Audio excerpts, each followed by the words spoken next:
Bienvenidos, bienvenidas a otro episodio más de Viví de tu profesión. Hoy apelo a la seriedad porque estamos en un momento crítico. A este episodio lo llamamos Ser independientes en momentos de incertidumbre. Vamos a llamar a nuestro faro y a nuestra luz que nos encandila con su magia, la contadora estrella Agustina Fernández. Buenas tardes, buenos días. Y con este saludo te saludo a vos también, porque no me dieron tiempo ni de entrar al Zoom. Te iba a preguntar, bueno, ¿con qué motivo nos reunimos hoy? Resulta que estamos grabando un podcast. Bienvenida, Vero. Quería ver tu arte de improvisación y de hacer con la incertidumbre. ¿Sí? Ah, me agarraste con las manos en la incertidumbre. De Agustina para el mundo. Bueno, estamos acá grabando ¿Por este qué? podcast. ¿Por qué incertidumbre, Vero? ¿Qué está pasando? Bueno, en Argentina pasaron ya las elecciones, ¿no? Estaba todo el mundo como bastante, decía yo, como en pausa, ¿no? O en stop. No sé si en pausa o en stop, pero con esto de que quién iba a ser nuestro presidente. Ya las cartas fueron mostradas, ya sabemos quién es nuestro futuro presidente electo, y ahora sucede que hay mucha incertidumbre, ¿no? Y me parece que está bueno empezar este podcast a pensar cómo abordar nuestra profesión independiente en momentos de incertidumbre. Bueno, yo no tuve mucho tiempo de pensar, porque me abordaron así como en el chino, ¿viste? Te encontrás con el chino y no sabes qué decirlo porque no te lo esperabas, más o menos que ibas en chancleta, bueno, así. Em, a ver, yo creo que, y apelando un poco a la improvisación en la que estamos yendo a buscar, creo que ante los momentos de incertidumbre, lo primero que tenemos que hacer es tener claras las cosas, qué es lo que queremos, hacia dónde vamos, ¿no? Y no ir a la improvisación y a sacar conejos de la galera, porque ahí es donde hacemos cosas que no queremos hacer para intentar ir hacia donde queremos, ¿no? Por ejemplo, si lo pensamos a nivel general, si vos no te planificás más o menos tus gastos, etcétera, como para verlo más a algo más tangible. Si vos no te planificás tus ingresos y tus gastos y no tenés idea de cuánto vas a ganar y vas a gastar los próximos meses, resulta que llega mayo y te viene la cuota anual de, no sé, de la matrícula o la renovación del alquiler y vos no fuiste consciente con anticipación de ese cambio de ese mes que te iba a aumentar el alquiler porque ya cambió el año, porque tienes que pagar la matrícula que son 30 lucas, o porque lo que sea, ese gasto adicional, llega ese mes y vas a sacar vista de donde sea. ¿Por qué? Porque te cortan la matrícula, porque tenés que pagar el alquiler, ¿y qué pasa? Te endeudas con algo que no necesitas, con algo que si hubieras planificado no lo hubieras hecho de esa forma, entonces tomás decisiones apresuradas para solucionar algo que si tuvieras anticipado pudieras haber resuelto de una mejor forma. No podés evitar lo que va a pasar, porque nosotros no tenemos la varita mágica que hace que el presidente electo haga ciertas cosas o las deje de hacer, ¿no? Pero ¿qué pasa si nos anticipamos y nos preparamos para supuestas cosas que sabemos que pueden llegar a pasar, ¿no? Aparte, en el momento de estar grabando este podcast, estamos ya en noviembre, ¿no? Cerrando el año y empezar a hacer balances está bueno porque te permite revisar cómo fue este año, cuán cerca o cuán lejos estás de los objetivos que te propusiste, si es que te propusiste objetivos, porque digo, conocemos profesionales que van como haciendo con lo que se van encontrando en la vida desde la improvisación y eso sí genera mucha vulnerabilidad y genera mayor incertidumbre. Actualmente se plantea la incertidumbre, me hace acordar mucho como al tiempo de la pandemia, como si en otros momentos donde no habría situaciones inesperadas, la incertidumbre no existiera o está como minimizada, pero la incertidumbre del futuro es per se, o sea, la incertidumbre de futuro está siempre. Nada más que Cada quizás día. ahora estamos siendo un poco más conscientes de si tenemos o no tenemos plan. Porque no es lo mismo, como vos decís, atravesar una incertidumbre con un plan o con varios planes flexibles que no tener plan. Totalmente. Entonces, digo, me parece que una de las cuestiones importantes es, como vos decís, por un lado, anticiparnos y empezar a crear planes posibles. Lo segundo es confiar en nuestra experiencia, en nuestro conocimiento, en nuestros años de recorridos, en nuestras redes de contacto y también empezar a valorarnos. A mí me gusta mucho una frase que yo la comparto en los programas del Salto a la Independencia que dice así: un ave posada en la rama de un árbol no teme que la rama se rompa, no porque confía en la rama, sino en la fortaleza de sus propias alas. Y eso, digo, me parece que cuando uno vuelve el valor sobre sí mismo, te das cuenta que en vos hay mucha posibilidad de saber hacer en la contingencia, en la incertidumbre. Pero tenemos que empezar nuevamente por rescatar este cambio de mentalidad y y la autovaloración personal, porque ahí es donde la incertidumbre se vuelve menos temida. Sí, y aparte muchas veces em, ponemos la incertidumbre como primer meta, ¿no? Como, bueno, esto es lo que tengo que hacer en mi vida, atravesar esta incertidumbre. En vez de, y mi objetivo es este, ¿cómo puedo hacer para lograrlo o para acercarme a eso a pesar de la incertidumbre? Porque ¿No? también Y tenés la objeción de en contextos de incertidumbre no se puede planificar. Como si las mm, planificaciones se hicieran en lugares de certeza, digo. Cuando uno planifica siempre a futuro, si no, no estás planificando a pasado. totalmente, totalmente. No hay certeza ni con un presidente, ni con otro, ni con un curso, ni con otro, ni con un país, ni con otro. Puede haber mayor estabilidad o menor estabilidad, mayor o menor conocimiento de lo que puede llegar a pasar, pero eh, con la experiencia que tenemos en Argentina, no, no sabemos que no es tan estable ni tan lineal. Bueno, hoy estamos así, dentro de un mes vamos a estar Aparte, parecido porque el argentino tiene un máster en atravesar incertidumbres y crisis. bueno, pero ojo, porque también eso hace que seamos más temerarios en el sentido de, bueno, o sea, peor que ahora no vamos a estar. Entonces, como que la voy a sortear más fácil muchas veces, ¿no? Entonces, por ahí, como todo, puede pasar que te achiques o que te la creas. Y que por de creído que te tires de cabeza y la pileta que haya no sea la misma pileta que estaba antes, o no haya la misma cantidad de agua, entonces vos, en vez de chequear y después tirarte, tiraste con los ojos cerrados en algo que no depende de vos. No es que vos dejaste, no sé, qué sé yo, algo preparado, cerraste con llave, te fuiste y volviste, sabés que va a estar en el mismo estado que lo dejaste. Y estamos hablando de algo que no depende de uno. Y acá Entonces, me hay pa- otros pare- factores. me parece que está bueno también rescatar esto de la mentalidad fija y la mentalidad de crecimiento de Carol Dweck, ¿no? Que es una psicóloga que un poco lo que plantea es que la mentalidad fija se queda frente al desafío bloqueado, ¿no? Se queda en la zona en la que está. Entonces evita trascender ese conflicto. Es cuando nos aferramos al miedo. Por supuesto que la incertidumbre trae miedo per se. La diferencia está entre los que hacen con miedo y los que se quedan con el miedo. Entonces, esta psicóloga hace esta distinción entre la mentalidad fija y la mentalidad de crecimiento, donde la mentalidad de crecimiento busca atravesar los desafíos, los retos, con una mentalidad de aprendizaje continuo, ¿no? Entonces, incluso hacer con aquellos miedos. Para eso tenemos que prepararnos, porque muchas veces queremos sembrar sin haber cosechado, y eso lleva tiempo. Sí, y aparte, un poco tiene que ver esto con la mentalidad de crecimiento que planteabas, ¿no? No, a veces esperar que el crecimiento se dé de un día para el otro no es de una mentalidad de crecimiento. Es de una mentalidad poco flexible que no estamos preparados o no preparados, sino abiertos a que haya un proceso de aprendizaje, porque nada es de un día para el otro. Ningún resultado es de un día para el otro. Y si un resultado lo ves mañana, es porque lo viniste laburando un montón de días, un montón de partes.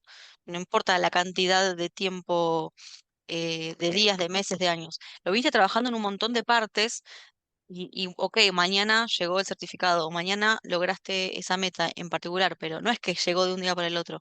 Lo fuiste procesando y lo fuiste logrando en partes. Entonces, creo que tener esa mentalidad de crecimiento también tiene que ver con hacernos amigos de ese proceso y que ese proceso sea, ok, tener en claro primero cuál es el objetivo, por más que en el camino podamos recalcular un poco, pero aunque sea cuál es el norte, ¿no? Para allá, quiero ir para aquel lado. Y después vemos si es en la esquina, en la mitad de cuadra, en la otra esquina, ¿no? Pero como para aquel lado. Entonces, cuando yo ya sé que quiero ir para aquel lado, puedo empezar a ver qué autopista tomar. Después me fijo la bajada, digamos, ¿no? Si no quiero definir al detalle o no estoy del todo segura o hay tanta incertidumbre que no lo puedo definir. Pero aunque sea para saber qué autopista tomar, Y, ¿no? Y eso también es parte de la mentalidad de crecimiento, esa flexibilidad de decir, bueno, ¿para dónde arranco? y como toda autopista siempre tiene carteles, ¿no? Que te Mm, dicen esta es la bajada y si no la viste, te cruzaste, pasaste de largo. Sí, Digo, para mí esto de ser independiente puede ser una gran oportunidad o puede ser un gran dolor de cabeza. Depende cómo lo veamos, ¿no? Porque si vos venís trabajando sobre la puesta en acción, como vos decís, en tener objetivos claros, en trazar tu propio plan, en sumar nuevas habilidades y herramientas que venimos conversando en los distintos podcasts que necesitamos para la profesión independiente, que no es únicamente el conocimiento técnico pormenorizado de nuestro servicio, ¿no? Sino que también necesitamos una incluir visión de negocio. visión de Sí, negocio, incluir habilidades comerciales, habilidades financieras, amigarnos con los números para los que no nos gustan, empezar a tomar decisiones basadas en número, eh, activar nuestras redes, ¿no? Hacernos visibles, re, que la gente, que re. nuestros futuros clientes nos contacten sin dejar de esperar que nos descubran, Que ¿no? Porque que nos golpeen la puerta del estudio. digo, pero para todo eso tenés que trabajar en el día a día. Yo siempre le digo a mis alumnos, ¿no? La vez pasada hacía una mentoría con una alumna y me dice, no estamos teniendo resultados. Ok, le pregunto, ¿qué estás haciendo de gestión comercial? No, nada, mandé 2 mails. Ok, después, y no, no me contestaron y lo dejé ahí. Ok, ¿cu- ¿cuánta acción comercial estás tomando en lo diario y en lo semanal? Y yo hacía un poco la semejanza con las empresas. Las empresas tienen un departamento comercial que no dejan de vender ni un día del año, Ni un día, ni un día. totalmente. Entonces, digo, la posibilidad de crecer con nuestra profesión, de poder atravesar la incertidumbre, las tormentas, las crisis, también tiene que ver con la posibilidad que tenemos de que nuestro ingreso no depende de una sola empresa, que esto sí De una sola sucede, canasta donde están todos los huevos, ¿no? claro, que esto sí. Y eso, perdón, No, digo que esto sí pasa en la relación de dependencia, que tu sueldo depende de una única empresa. Digo, entonces esta es la gran ventana de oportunidad que yo veo en el re, trabajo independiente, es que más allá de las crisis que podría haber económicamente, tu ingreso no está, como vos decís, no viene de una sola canasta, sino que tenés varias fuentes de diversificado. ingresos. Sí, Pero para eso tenemos exacto, después queda el desafío de trabajar en la diversificación, ¿no? Y en la búsqueda de clientes y en ofrecer estos totalmente. servicios. A mí me gusta decir mucho en los programas que cuando uno trabaja de forma independiente no prestamos, no prestamos solamente, no nos dedicamos solamente a prestar el servicio, a hacer el trabajo técnico. Somos un negocio. Por más que seas una sola persona, sos una empresa, sos una unipersonal, no importa el tamaño, sos un negocio. Entonces, vos imagínate que las empresas que les va bien tienen una parte de recursos humanos, una parte de comercial, una parte de finanzas, gerentes que toman decisiones, la parte de administración, la gente de redes, la gente que hace el laburo. Entonces, vos en tu estudio, en tu consultora, no podés pretender que te vaya bien, por lo menos no hoy en día, que no te caen los clientes que te golpean la puerta del estudio. Hola, sí, necesito un profesional como vos que me arregle esto que se me rompió, ¿no? Eh, mm, Necesitamos, aunque sea, tener un poquito de esa visión para incorporar esas áreas en nuestro estudio y para luego tener a quién prestarle ese servicio técnico, saber cuánto cobrar ese servicio y esa tarea técnica que la tenés re clara hacer. Pero si no sabes cuánto cobrar, si no sabes cómo armar un presupuesto, si no sabes a dónde ir a buscar clientes, si no sabes cómo mostrarles a los clientes lo que haces, cómo expresárselos de una forma clara, si no sabes planificar los próximos meses, cómo vas a mantener esa estabilidad y a lograr esa estabilidad que pensás que te da el trabajo en relación de dependencia porque el día uno tenés el sueldo depositado, pero que el día dos te pueden despedir. En cambio, de esta forma vos te podés crear tu propia estabilidad. No quiere decir que lo otro sea malo, porque vos también te podés crear y anticipar trabajando en relación de dependencia a qué pasa si trabajando en relación de dependencia, ¿no? Como que y las dos tienen sus pros y sus contras, y sus situaciones de las que cuidarnos, digamos, pero como independientes, em, tener todo ese panorama te permite tener el ingreso diversificado y que si se te cae un cliente, ok, tenés los otros 9. No, si se te cayó un cliente, te quedaste sin ingresos. Y ya que te tengo acá, te voy a exprimir un poquito, como la naranja. Pero digo, para los que están escuchando, ¿no? En términos económicos, que es una de las grandes preocupaciones en los momentos de incertidumbre, vos siempre hablas del fondo de emergencia. Contanos del fondo de emergencia para los que no saben lo que es. Bueno, un fondo de emergencia vendría a ser como el primer ahorro que según los que recomiendan sobre inversiones y demás, hay que tener. ¿no? Como teniendo en cuenta nuestras finanzas personales, el fondo de emergencia sería el primer ahorro al que deberíamos apuntar. ¿Qué significa? Tener un ahorro que equivalga a tres, como mínimo, a 6 meses de nuestros gastos básicos. Es decir, cuando uno hace análisis, por ejemplo, o miramos nuestros gastos personales, podemos ver qué cosas gastamos porque podemos y qué cosas no podemos dejar de gastar. No sé, no puedes dejar de ir al súper o de pagar la luz o de pagar el alquiler, pero podés por ahí, no sé, prescindir del gimnasio llegado en cierta situación, o prescindir de ir a comer fuera, o dejar de pagar X cosas, pero hay otras cosas que no puedes dejar de pagar. Entonces ahí dividimos entre los que son necesarios, básicos, fijos y los que son más prescindibles, ¿no? Entonces, cuando vos haces ese análisis, bueno, ¿cuáles son mis gastos imprescindibles mensuales? Bueno, eso por 6 meses sería el ideal del fondo de emergencia. Entonces, eso te da a vos la espalda de decir, bueno, llegado el caso, que se me cayó un cliente o me quedé sin laburo, se me cayeron dos o tres clientes, no me voy a quedar sin pagar el alquiler porque tengo ese ahorro, ese fondo de emergencia del cual agarrarme para tener un tiempo que yo vuelvo a activar si me quedé dormida en mi proceso de captación de clientes, que no debería parar y activarse solamente cuando se me cayó el cliente. Yo debería tenerlo girando para que ir reponiendo clientes llegado el caso que yo lo necesite, ¿no es cierto? Y no esperar que se me caiga y activar y que los clientes caigan en 1 o 2 meses, porque no es una cosa de un día para el otro. Entonces, que yo vuelva a activar, se me active la ficha y poder recurrir a ese ahorro para no tener que no pagar el alquiler o recurrir a estos manotazos de abogado que hablábamos del principio de endeudarse o de no poder pagar algo súper imprescindible. Em, y algo que me gusta decir mucho relativo al fondo de emergencia es que a nadie le gusta quemarse los ahorros, ¿verdad? Para pagar el alquiler o porque este mes no generaste suficientes ingresos. Pero es preferible siempre tener esos ahorros y estar anticipado que no tener ahorros a los que recurrir cuando uno los necesita. Entonces, el fondo de emergencia es como una espalda, ¿no? Un arnés que te sostiene en un momento que estás ahí medio cayendo. Y eso está bueno porque te da seguridad, entre comillas, en contextos de incertidumbre, por sobre todo Re, económicas. Entonces, cuando salimos de sí, los estados de emergencia económica, podemos tener más tranquilidad mental para tomar decisiones claves para nuestro futuro y nuestro desarrollo profesional. Ahora, la realidad es que a veces, como profesionales, y lo venimos charlando, la facultad no nos enseña todo esto. Entonces, no, ahí es donde está bueno apalancarse o pedir ayuda a otros profesionales.